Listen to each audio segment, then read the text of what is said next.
fait un bilan pour la session automne 2022, puis on s'est rendu compte que ce qui ressortait le plus, c'est que les étudiants et étudiantes qui font des études au Cégep du Vieux-Montréal étaient de moins en moins au courant des droits qu'ils avaient, autant envers leurs enseignants et enseignantes qu'envers l'administration de façon générale. C'est pour ça qu'on propose, pour un mandat principal pour la session hiver 2023 et les suivantes, de rétablir le rapport de force que l'association étudiante peut donner à ses étudiants. Donc, on veut remettre l'idée que l'association étudiante du Cégep du Vieux-Montréal est avant tout un organe syndical, donc qui défend ses membres contre des abus de pouvoir qui viendraient soit des enseignants et enseignantes, soit de l'administration plus globalement. Dans ce sens, on propose de réécrire en tant qu'étudiant, en consultation large avec la population étudiante qui a déjà vécu le processus de révision de notes. On veut réécrire cette procédure-là pour la rendre plus inclusive aux étudiants, la rendre plus encadrée pour empêcher les abus de pouvoir à même le processus de révision de notes, puis mettre la perspective étudiante en priorité. Donc, on propose une consultation large qui finira par l'établissement d'un processus pour encadrer cette révision-là.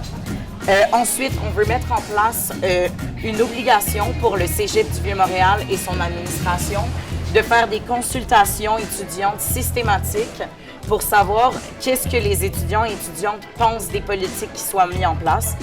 On veut, dans le fond, aller à l'administration pour emmener la perspective étudiante, puis rétablir justement ce rapport-là pour que les étudiants aient un mot à dire sur les politiques qui encadrent leur milieu de vie, qui est le cégep. Ensuite, on veut s'assurer que le Cégep du Vieux-Montréal, dans ses communications avec les étudiants, ait l'obligation de contacter l'AGE-CVM chaque fois qu'il veut réprimander un étudiant, donc que ce soit dans un échec académique ou pour établir des sanctions disciplinaires sur un comportement qui serait fautif de la part de l'étudiant. L'administration aurait l'obligation de consulter l'AGE-CVM, de lui dire « je vais entamer ce processus-là avec l'étudiant » et de mentionner à l'étudiant qu'il a le droit d'être représenté par un représentant étudiant qui connaît mieux les procédures et qui peut l'aider dans sa défense pour éviter que l'étudiant se ramasse seul devant des procédures qu'il ne comprend pas et devant des gens qui représentent, veut pas, l'autorité devant lui. Parlant de représentation, justement, on veut aussi implanter le fait que le représentant de la GECVM qui accompagne l'étudiant aurait le droit d'intervenir dans les rencontres avec la direction pour défendre l'étudiant. Donc, il y aurait vraiment un rôle de défense qu'actuellement, on n'a pas. Les représentantes de la GECVM n'ont même pas le droit de parole dans ces rencontres-là.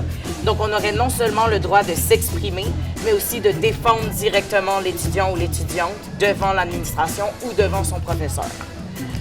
Finalement, on veut aussi faire une campagne qui est vraiment à titre d'éducation populaire pour rappeler aux étudiants c'est quoi leurs droits, tant par rapport à l'administration qu'envers leurs professeurs, qu'envers les agents de sécurité, pour s'assurer de réduire vraiment à la source les rapports de pouvoir qui sont établis.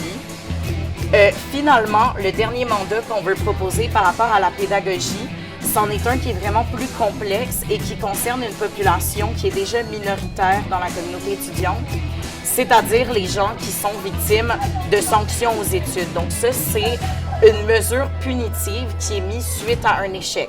Par exemple, un étudiant qui coule un cours de français, le français 101, le premier cours de français qu'il y a au cégep, est systématiquement mis sur une entente de réussite. Ça veut dire qu'il doit aller avec son API et s'engager à réussir sa reprise de cours de français, sans quoi il va se faire donner une mesure qui est encore plus punitive, donc un contrat de réussite. Il y a une escalade des moyens pour sanctionner les étudiants en ce moment. Ça part de l'engagement à la réussite. Ensuite, on s'en va avec le contrat de réussite. Suite à un échec, un échec, même sous contrat de réussite, l'étudiant peut être renvoyé de son programme. Donc, il s'en va systématiquement en tremplin deck ou décide de quitter l'établissement. Ou s'il est renvoyé du programme et continue d'être en échec, il est renvoyé du cégep. Il y a des mesures qui sont encore plus punitives que ça, entre autres pour ce qui est des cours pour les non-francophones, donc les cours de français qui sont une initiation au français. Après un seul échec, l'étudiant qui en est victime se voit renvoyer du cégep automatiquement. Donc, on veut proposer au cégep et aller avec des moyens de pression pour abolir ces sanctions-là et donc qu'il n'y ait plus de mesures punitives. Avoir un échec scolaire, on le sait tous, c'est déjà une situation de stress. L'échec en tant que tel est déjà une punition pour l'étudiant qui va voir sa confiance en lui affectée ou même avoir une anxiété de performance qui va être exacerbée à cause de ça. Donc, on veut enlever ce stress-là sur les étudiants qui nous semble absolument injustifié. Pour avoir plus d'informations, je vous encourage à aller voir les mandats qui ont été déposés. Ils sont accompagnés d'une étude qui justifie les raisons pour lesquelles on veut voter ces mandats-là et ils vont pouvoir vous accompagner plus précisément dans les questions que vous avez. Sinon, vous pouvez toujours venir nous voir au local de l'association étudiante, juste en face du café L'Exode. On va pouvoir répondre à vos questions en personne ou vous pouvez nous écrire à partir de la page Instagram. On va répondre à vos questions aussi.